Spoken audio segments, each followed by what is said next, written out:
স্বাধীনতা পদক পেলেন,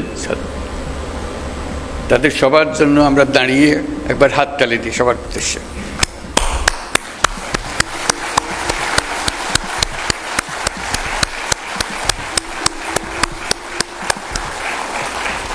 ধন্যবাদ।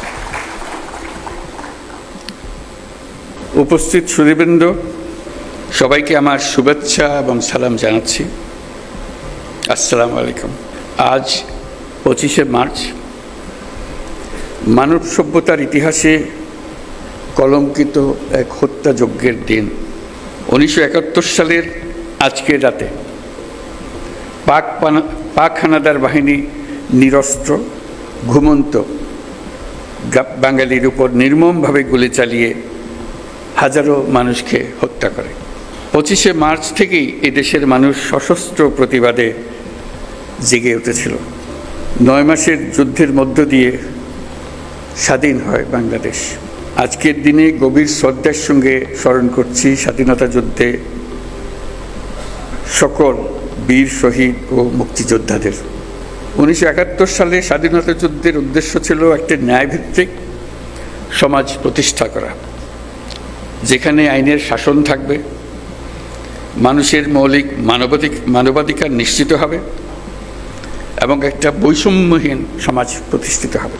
কিন্তু স্বাধীন বাংলাদেশে এখনও ন্যায়ভিত্তিক সমাজ প্রতিষ্ঠা করা যায়নি। দীর্ঘদিন ধরে এদেশের মানুষকে তাদের ভোটাধিকার থেকে বঞ্চিত করা হয়েছে। দুর্নীতি, লুটপাট ও খুনের রাজত্ব চালিয়ে দেশে একটি ফ্যাসিবাদী সরকার ব্যবস্থা কায়েম করা হয়েছে। আজকের দিনে আমি শ্রদ্ধার সঙ্গে স্মরণ করছি জুলাই গণ অভ্যুত্থানের শহীদ ও আহতদের। তাদের আত্মত্যাগের কারণে আমরা একটা নতুন বাংলাদেশ গড়ার স্বপ্ন দেখার সুযোগ পেয়েছি। এই সুযোগ আমরা কোনো ক্রমেই বৃথা হতে দেব না।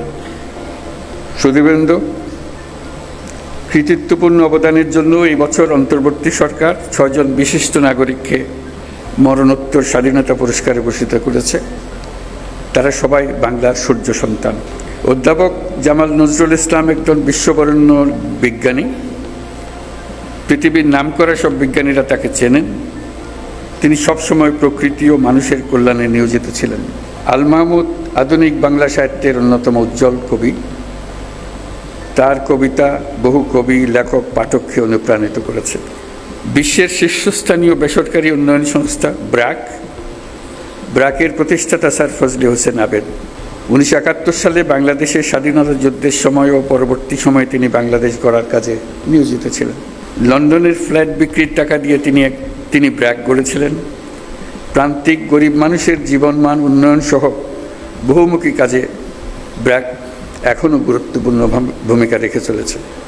লেখক ও বুদ্ধিজীবী বদরুদ্দিন ওমরকে রাষ্ট্রীয় সম্মাননা জানাতে পেরে আমরা আনন্দিত ও সম্মানিত।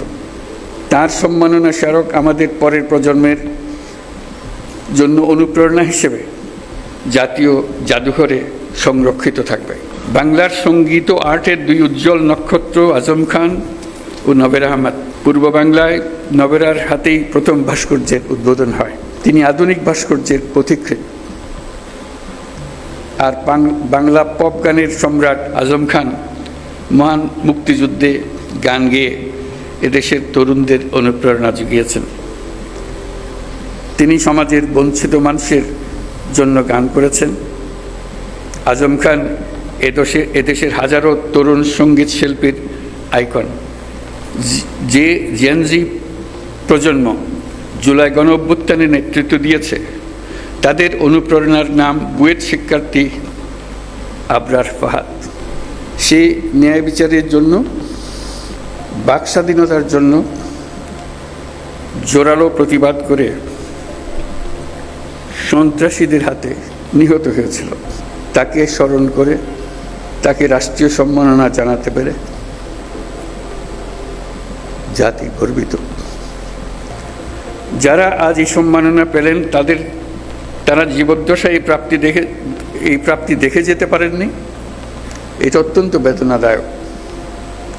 আজকের দিনে তাদের অবদানকে আমরা কৃতজ্ঞতার সঙ্গে স্মরণ করছি। স্বাধীনতা পদক প্রাপ্তদের স্বজন যারা আজ এখানে উপস্থিত আছেন, তাদের প্রতি আমার শুভেচ্ছা ও সহমর্মিতা জানাচ্ছি। জাতীয় জীবনের বিভিন্ন ক্ষেত্রে অনন্য অবদানের স্বীকৃতি হিসেবে আজ আপনাদের স্বজনরা সর্বোচ্চ রাষ্ট্রীয় পুরস্কার পেয়েছেন। দেরিতে হলেও তাদেরকে এই স্বীকৃতি ও সম্মান প্রদান করতে পেরে আমরা সবাই আনন্দিত, দেশের সবাই আনন্দিত। তাদের কাজ যুগ যুগ ধরে প্রজন্ম থেকে প্রজন্মে তরুণদের মধ্যে অনুপ্রেরণা ছড়িয়ে দেবে। আজকে উপস্থিত থাকার জন্য আপনাদের সবাইকে ধন্যবাদ। আবারও সকলকে মহান স্বাধীনতা দিবসের শুভেচ্ছা জানিয়ে বক্তব্য শেষ করছি। আল্লাহ হাফেজ।